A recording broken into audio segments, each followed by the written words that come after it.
السلام علیکم ورحمۃ اللہ۔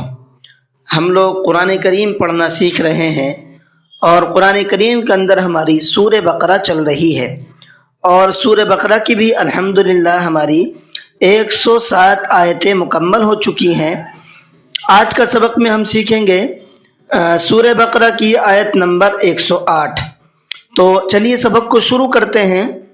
اعوذ باللہ من الشیطان الرجیم، بسم اللہ الرحمن الرحیم۔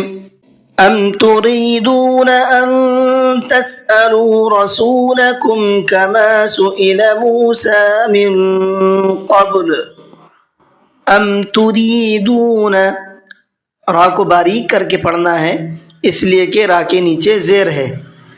ان تسألوا، یہاں پر دیکھیے نون ساکن ہے اور نون ساکن کے بعد میں تا ہے اور تا اخفا کے حرفوں میں سے ہے۔ نون ساکن کے بعد میں اخفا کے حرفوں میں سے کوئی بھی ایک حرف اگر آ جاتا ہے تو وہاں پر نون کی آواز کو تھوڑا سا ناک میں چھپا کر کے پڑھتے ہیں۔ کس طریقے سے؟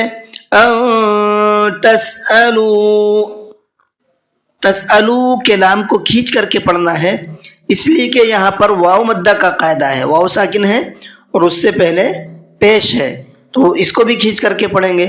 تسألو اس طریقے سے نہیں پڑھنا ہے۔ تسألو رسولکم، یہاں پر را کو پر کر کے پڑھنا ہے اس لیے کہ را کے اوپر زبر ہے۔ کما سئل موسیٰ، سین پر کھڑا زبر ہے اس لیے سین کو بھی کھینچ کر کے پڑھنا ہے۔ من قبل، یہاں پر نون ساکن ہے اور نون ساکن کے بعد میں قاف ہے اور قاف بھی اخفا کے حرفوں میں سے ہے اس لیے نون میں اخفا کر کے پڑھیں گے۔ من قبل، اور دوسرا قاف کو پر کر کے پڑھیں گے، منہ بھر کے پڑھیں گے اور با کے اندر قلقلہ کریں گے، قب قب، اس طریقے سے قبل۔ وَمَن يَتَبَدَّلِ الْكُفْرَ بِالْإِيمَانِ فَقَدْ ضَلَّ سَوَاءَ السَّبِيلِ۔ وَمَن، نون ساکن کے بعد میں یا ہے اور یا ادغام یرملون کے حرفوں میں سے ہے، 6 حرف ہیں ادغام یرملون کے، ان میں سے ایک یا بھی ہے اور نون ساکن کے بعد میں یا آتا ہے تو غنہ کر کے پڑھتے ہیں۔ وَمَن، اس طریقے سے ناک میں تھوڑا سا آواز کو روکنا ہے۔ کفر، را کو منہ بھر کے پڑھنا ہے اس لیے کہ را کے اوپر زبر ہے۔ بالایمان، ای کو بھی کھینچنا ہے اور ما کو بھی کھینچنا ہے اس لیے کہ دونوں جگہ پر حروف مدہ کا قاعدہ ہے، پہلے میں یا مدہ ہے اور دوسرے میں الف مدہ ہے۔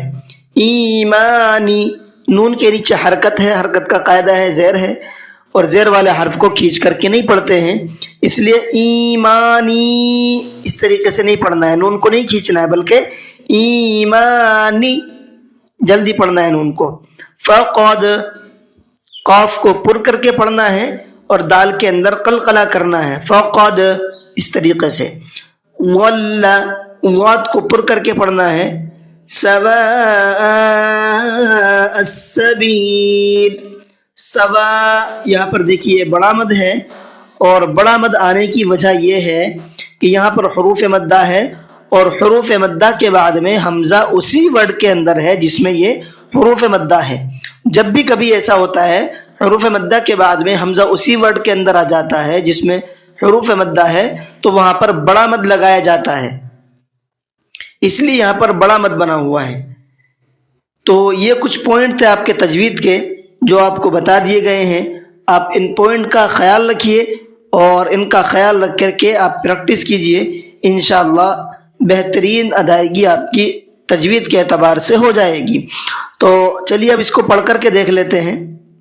ام تريدون ان تسألوا رسولكم كما سئل موسى من قبل ومن يتبدل الكفر بالإيمان فقد ضل سواء السبيل۔ جی آج کا سبق اتنا ہی رہنے دیتے ہیں.